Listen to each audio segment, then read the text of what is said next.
Hey, what's up guys? Joker here. Hope you're all doing well. Today we've got a few news stories in the world of tech and PC gaming. First up, we're going to be talking about some leaked RTX 3080 Ti specs. That's right, an RTX 3080 Ti is now back in the discussion after, recently being rumored, and there was a 20 gigabyte 3080 model being rumored, and then that was rumored to be canceled. Well, now we've got the 3080 Ti back in contention, and we've got some leaked rumored specs for it from what is typically a very reliable source, so we're going to get fired into all of that. Also got the RX 6000 series and AMD confirming that it will support ray tracing on older titles that already have ray tracing available in them on certain APIs, and also the source code for Watch Dogs Legion has now been completely leaked online, and we'll talk about what that could possibly impact for us gamers in the future. Did you just finish building a sweet gaming rig only to have this happen to you? Not to worry, because your CD Key has you covered with Windows 10 Pro licenses for under $18. And if you head over there right now, you could save 20% off with my code JPD20 at checkout. You'll receive your key within seconds, and then just click the start button and type activate to find the Windows activation screen, and all you got to do then is paste your code in. For more info as well as that coupon code, be sure to check out the links down in the description below. So first up, we'll be talking about that title story, the RTX 3080 Ti, which is now have some rumored specs, and this was leaked over on Twitter by user Copite7KMI, who has been responsible for lots of leaks in the past. Very reliable source traditionally. He was responsible for talking about the 3080 20 gigabyte and reported that it was canceled, and then accurately reported recently that the 3070 Ti that was rumored for some time was also canceled. And now the 3080 Ti is, back up again. We're talking about it again. So the specs on this are actually different compared to what was recent or most recently rumored to be on a 3080 Ti or on a 3080 20 gigabyte variant. Although it looks like 20 gigabytes of GDDR6X is back part of the discussion here on these specs. So let's shoot over to videocards.com and we'll take a look at these specs that were posted by Copite. As you can see here in his tweet, he said RTX 3080 Ti Founders Edition with the actual SKU and GPU number, which is more or less looking like it could perform almost like an RTX 3090, the SKU being PG133 SKU 15, and then the GPU name being GA102-250-KD-A1. with the memory being 20 gigabytes of GDDR6X, which is going to be greatly appreciated. Especially, I've been using a 3080 ever since they came out, actually, well, before they even came out, and I am already struggling in a lot of games in terms of VRAM limitations. In Watch Dogs Legions, most notably, the VRAM in that game, when you put on ray tracing effects at 4K resolution with ultra textures, is getting absolutely ass-hammered. So the extra video memory here is definitely something that I am wanting to have for 4K gaming, and when you consider next-gen titles and how demanding those will be, this extra video memory is going to be king. He also mentions that it's the same floating point 32 count as 3090 and the same memory speed in TGP as a 3080, and it will not have NVLink. So it's sort of like a 3090, but also sort of like a 3080. So the memory is going to be a little bit slower at a 320-bit memory bus versus the 384-bit that we see on the RTX 3090. But the CUDA core count is actually listed as the same 10,496 CUDA cores, which would definitely be a deviation from what we have typically seen with Ti and Titan variants. The 3090 this time around meant to be the Titan replacement. So the fact that the Ti is going to have the same CUDA core count as a 3090 is definitely a deviation from what NVIDIA has done in the past with those, two cards there. So, if there was one spec here, which I would say I'm questioning, it is the CUDA core count. I would say that the most recent, rumor of 9,984, which is now listed as canceled, sounds like a more realistic approach to the CUDA core count. Otherwise, this is going to kind of make the 3090 completely irrelevant, except for people that really need another 4 gigabytes of video memory, which at that point, if you've got 20, do you really need another 4? Probably not. And the big question now is, first up, is this true? And if it is, what is it going to cost? Obviously, more video memory is going to be more costly. We've already got the 3080s out there for around $700 or so. The 3090 is $1,500 for the Founders Edition card, if you can actually find them, which, of course, you cannot.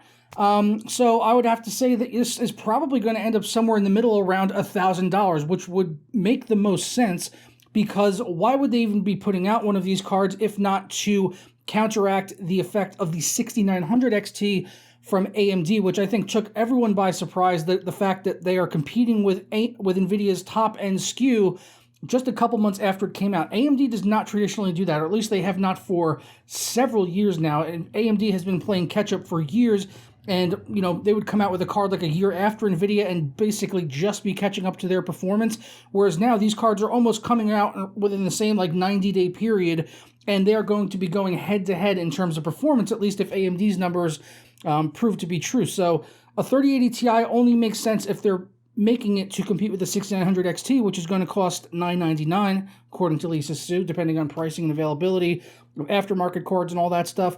So this is going to be an interesting one to watch. Hopefully this is true.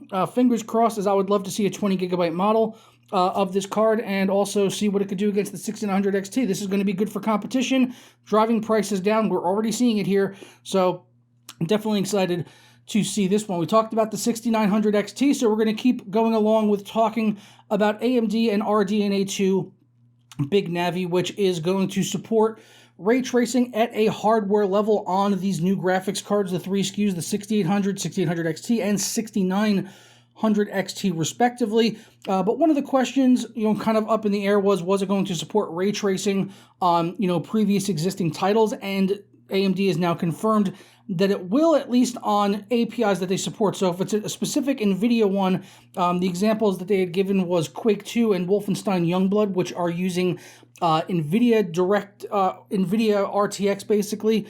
So in ones that are using that, they will not support it, but things that are on Microsoft's DXR API and Vulkan's ray tracing API, they will be able to fully support it in titles that are utilizing those ray tracing APIs. So that's going to be the vast majority of ray tracing titles up to this point. The direct quote from AMD says that AMD will support all ray tracing titles using industry-based standards, including the Microsoft DXR API and the upcoming Vulkan ray tracing API. Games making use of proprietary ray tracing APIs and extensions will not be supported, which, you know, totally 100% makes sense. It's going to be NVIDIA technology. They're not going to be able to support it. But on APIs that they can work with, they will be using that, as those are going to be industry standards, and we'll probably start to see those adopted more and more in the coming years with the next generation of consoles supporting ray tracing. Stuff like Watch Dogs Legion is going to have ray tracing in it. The new Spider-Man title, which is not on PC, but, you know, we can hope and we could pray that one day it might, because Spider-Man was an incredible game on the PS4, and I'm sure the Miles Morales standalone for the PS5 and PS4 is also going to be great. Looks incredible running with ray tracing. And so far, they're actually doing some pretty impressive performance on those next-gen consoles, which has me hopeful that the 6000 series can actually be competitive, even in terms of ray tracing performance with the NVIDIA graphics cards, which is really a big question mark right now, is how they're going to do when it comes to ray tracing performance and how they're going to actually achieve that. There has been some information included about that and how they're doing it. So they are actually going to have hardware level ray tracing support on these cards. And the way that it basically works is that they're going to have one ray accelerator, that's what they're calling it, RAs, per compute unit on the card. So something like the 6900 XT, which is going to have 80 compute units. Every single one of those compute units will also have a ray accelerator associated with it. So a 6900 XT with 80 compute units will also have 80 ray accelerators, and then so on and so forth going down the lineup. 6800 XT is going to have 72, 6800 is going to have 60. So depending on the number of compute units, that's how many ray accelerators you will have. So you can expect the ray tracing performance to kind of scale linearly, along with the number of compute units on your card. But obviously, with these things not being out there in the world yet for us to test, we really don't know how AMD and NVIDIA are going to stack up with ray tracing, but it will definitely be something we'll be testing over the next month or so once we start to see these cards releasing out to the public. So that's going to be awesome to see as well. Last up, but certainly not least, Watch Dogs Legion. Source code for the game has been completely leaked online, and it comes in at a staggering 560 gigabytes. Actually, I've never really covered something like this before, so I don't know if 560 gigabytes is a lot or a little. And actually, I would have thought maybe it would be more than that. So yeah, 560 gigabytes is the source code for Watch Dogs Legion, and it's been put up on lots of private as well as public trackers for people to be able to download. Now, what exactly does this mean? Does this mean this is like a torrent for the game? Like, no, this is not. Like, you can't. I don't think you can just go download this and then play Watch Dogs Legion. That's not really how it works. But what it can do is it can make it possible for crackers to actually be able to crack the game easier, and even more so if the game is utilizing Denuvo, which nobody can really confirm yet whether or not it is using Denuvo. The executable file for the game is actually quite small, but there's actually some really big DLL files, which could possibly be a new form of Denuvo. So having something like this where they have the actual source code leaked online, it can allow crackers to not only crack the game for trackers, but it could also potentially allow them to remove Denuvo or any other DRM completely from the game, which may or may not actually impact the performance of the title. And Watch Dogs Legion, as you guys know, up until this point in time, runs like a bag of wet dog shit, even with the PC performance patch, which came out last Friday and did completely fuck all. Like, it did nothing whatsoever to fix this game. It's a pile of bullshit. On top of the game potentially being cracked with the source code leak, another possibility is mod support. So if a game like this, which would typically, we really wouldn't see mod support, having the source code would allow modders to actually be able to mod the game and create different things within the Watch Dogs Legion world, and also maybe even potentially patch performance themselves, something that maybe Ubisoft seems to be completely incapable or unlikely to do, as Watch Dogs 1 and 2 always ran bad from when they came out up until this point in time. They still run like complete bags of crap.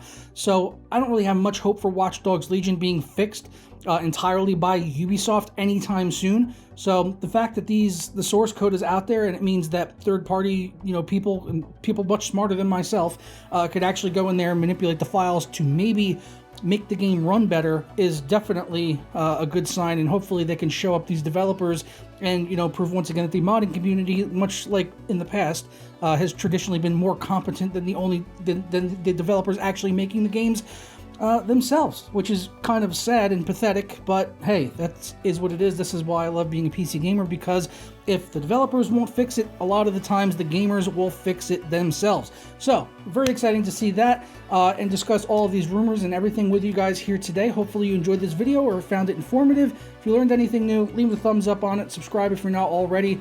I'm going to go ahead and get out of here, and I will catch you guys next time for another video.